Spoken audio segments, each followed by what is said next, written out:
Vous savez que le fil conducteur de notre festival nous est donné par cette vision du prophète Isaïe où Dieu fait cette promesse « Mais moi, je viendrai rassembler toutes les nations et toutes les langues et elles viendront voir ma gloire. » Cette promesse qui ouvre un avenir pour tous commence à se réaliser aujourd'hui. Je crois qu'on l'a dit hier soir dans le cadre d'ailleurs de la veillée. C'est en effet aujourd'hui, dans ce qui nous est donné de vivre, que le Seigneur vient à nous et commence à nous rassembler pour nous faire goûter sa gloire. Oui, au cours de ce festival, le Seigneur vient à nous, il vient à notre rencontre, il s'invite à la table de nos vies. Il y a un texte de l'Apocalypse de Saint Jean que j'aime bien, et souvent je le reprends ou je le réécoute, où c'est le ressuscité qui nous dit « Voici que je suis à la porte et je frappe.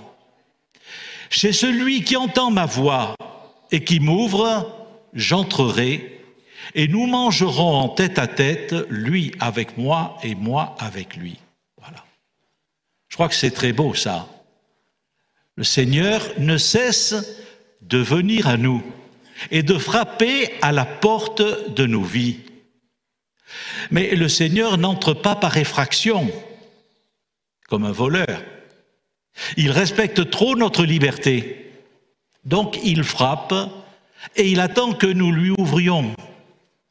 Bien sûr, nous pouvons fermer la porte. Le Seigneur est patient. Il est là. Il continuera à frapper. Mais si nous lui ouvrons, alors il vient. Il vient, et vous savez, c'est un peu comme ces personnes qui vous disent je viens manger chez vous, mais j'apporte tout. Elles apportent le repas. Eh bien, le Seigneur, quand il vient, il apporte lui-même le repas. Voilà. Et il dit, nous mangerons en tête à tête, lui avec moi et moi avec lui. Voilà. Je vous souhaite pendant ce festival vraiment d'ouvrir toutes grandes les portes de votre cœur au Seigneur pour vivre ce temps de repas avec le Christ. Voilà. Oui, accueillez le Seigneur. Vous constaterez d'ailleurs qu'il ne vient jamais les mains vides. Le Seigneur qui vient veut nous faire voir sa gloire. Sa gloire, c'est la vie pleine, la vie intense. En fait, c'est le rayonnement du feu de l'amour divin. Voir la gloire de Dieu, c'est s'approcher de son cœur, c'est ressentir son amour. Et Jésus est venu pour nous révéler cet amour du Père, cet amour de Dieu. Il est venu pour le signifier, pour le dire à chacun. Et nous avons là le cœur de l'Évangile. Des fois, on me demande, est-ce que vous pouvez nous résumer en quelques mots ce qui est le cœur de l'Évangile?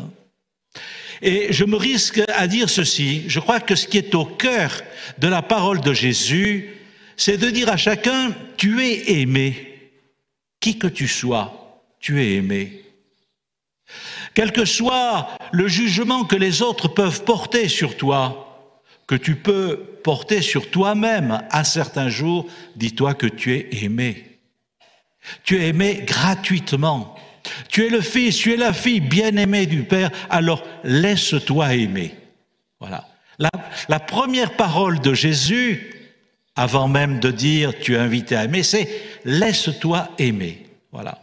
C'est-à-dire laisse cet accueil, laisse cet amour venir en toi. Accueille cet amour. Laisse-le t'habiter et tu verras que cet amour, c'est la force de l'esprit, c'est une puissance transformante. Ta vie va changer. Voilà. Cet amour, il mettra dans ta vie davantage de joie, de paix, de confiance, d'espérance, de force dans les difficultés, dans les épreuves. Il fera naître l'espérance en toi. Voilà. Laisse cet amour t'habiter. Et si tu es aimé, alors oui, tu es invité à entrer dans cette dynamique de l'amour, dans ce courant d'amour. à ton tour, tu es invité à aimer. Voilà. Tu es aimé, laisse-toi aimer, tu es appelé à aimer.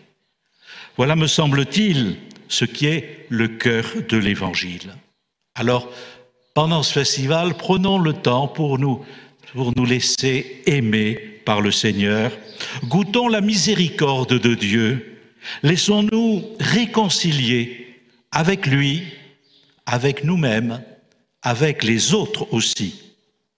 Car si nous sommes rejoints personnellement par le Seigneur, le Christ nous invite à vivre pas chacun tout seul, mais les uns avec les autres. Il nous rassemble tous dans son amour. Comme dit Isaïe, « Je vous rassemblerai et je viendrai rassembler toutes les nations et toutes les langues. » Il nous appelle à vivre comme frères et sœurs, fils et filles du même Père.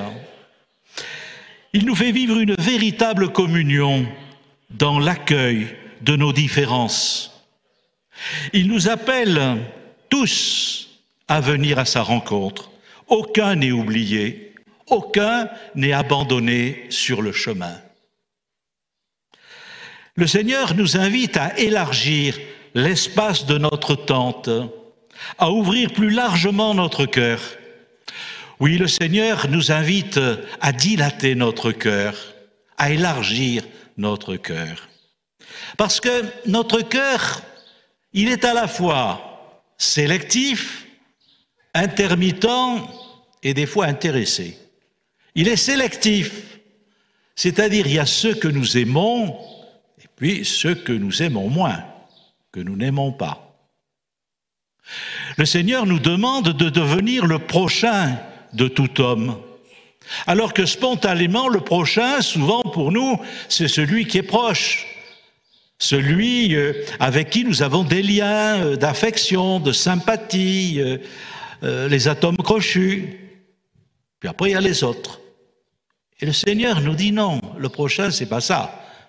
C'est pas celui dont tu te sens proche. Le prochain, c'est celui dont tu t'approches, même s'il est très loin, même si tu n'as aucune affinité avec lui, même s'il est très différent de toi, même s'il a un contentieux avec toi et tu as un contentieux, toi, avec lui. Voilà. Et vous savez que Jésus prend l'image du bon Samaritain. Le Samaritain qui, de fait, était une espèce d'ennemi juré du Juif. Il y avait toute une histoire sanglante entre ces deux peuples qui étaient cousins pourtant. Les Juifs avaient détruit le temple des Samaritains et les Samaritains avaient aussi aidé à la destruction du temple de Jérusalem. Bon, donc il y avait une haine recuite entre les deux peuples. Et quand ce Samaritain qui était en voyage voit cet homme juif blessé sur le bord du chemin, pourtant il s'approche. On nous dit, il fut touché de compassion, c'est-à-dire il a les entrailles du cœur qui sont touchées et il va pas simplement regarder, mais s'approcher, se pencher, prendre en charge cet homme, le mettre sur sa monture et le mener jusqu'à l'hôtellerie et le prendre en charge dans la durée. Voilà. Le Seigneur nous dit, voilà, le prochain, c'est celui dont tu te rends proche. Voilà. Élargir notre cœur. Élargir un cœur qui souvent est intermittent. C'est-à-dire qu'on a des moments où ça va et des moments où ça va moins bien. Il y a des moments où on est prêt à aimer. Puis il y a des moments où on n'est pas prêt à être pris avec les pincettes. Il y a des moments où on perd patience. Il y a des moments où on n'est pas forcément bienveillant. Le pape François parle des fois, il dit dans les communautés chrétiennes, il y a du caquetage. En général, c'est plutôt les poules qui caquettent. Voilà. Et il dit, en général, c'est jamais dans le bon sens. C'est jamais bienveillant. Voilà. Il y a des moments où on a plus de mal à aimer parce que des gens nous ont blessés, plus de mal à être acteurs de réconciliation ou à pardonner. On y reviendra dans ce festival. L'important, c'est la difficulté du pardon. Voilà. Notre cœur est intermittent.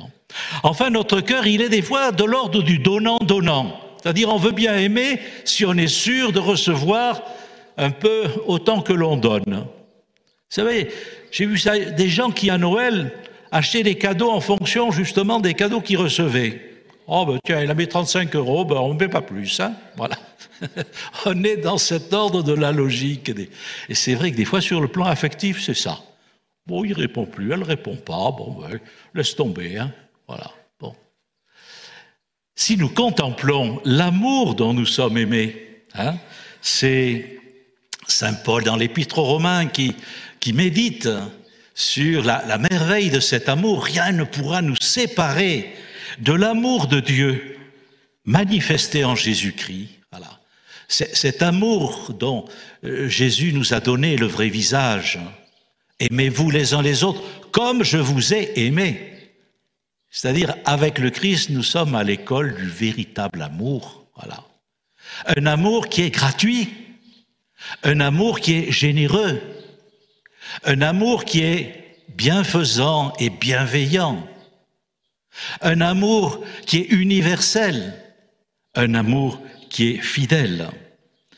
Je crois que nous sommes invités, oui, à devenir le prochain de tout homme, à accepter nos différences, à exorciser dans nos vies la peur de l'autre, la peur des autres. Je crois que s'il y en a une qui peut nous aider à progresser dans cette école de l'amour, parce que c'est bien finalement à ça que nous sommes appelés, entrer avec le Christ dans cette école de l'amour, apprendre à aimer comme lui, avec lui et en lui. Eh bien, c'est bien la Vierge Marie, elle qui est pleine de grâce dans son Immaculée Conception. Elle qui a su si merveilleusement accueillir l'Esprit Saint, elle veille sur nous comme une mère. Elle nous conduit à son Fils en nous disant « Accueillez sa grâce, découvrez sa tendresse et sa miséricorde. Laissez-vous habiter par l'Esprit Saint, vous ne le regretterez pas, il établira vos cœurs dans la confiance et dans la joie. »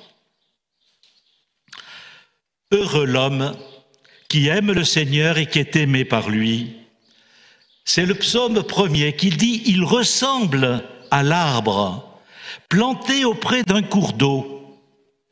Même quand la sécheresse arrive, et on sait dans ces pays du Midi ce que peut être la sécheresse et des fois la canicule pendant les mois d'été, eh bien, même quand la sécheresse arrive, son feuillage reste verdoyant et il porte de beaux fruits. Alors, n'hésitons pas, nous-mêmes, pendant cette journée, à travers les différents temps de rencontres et de prières qui nous sont proposés, oui, à aller à l'école du Seigneur, à élargir notre regard et notre cœur et à nous désaltérer à la source d'eau vive qu'est le Seigneur.